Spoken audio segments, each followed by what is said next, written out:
प्रथमं शैलपुत्री च द्वितीयं ब्रह्मचारिणी तृतीयं चन्द्रघण्टेति कूष्माण्डेति चतुर्थकं पञ्चमं स्कन्दमातेति षष्ठ्यं कात्यायनीति च सप्तमं कालरात्री च महाघोरी चाष्टमं नवमं सिद्धधात्री च नवदुर्गा प्रकीर्तिताः.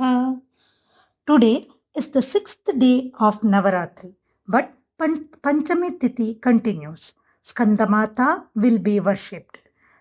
Today we are going to talk about our Nada Devate Chamundeshwari Tai. Chamundeshwari ದೇವಿಯು ದುರ್ಗಾ ದೇವಿಯ ರೌದ್ರ ರೂಪ.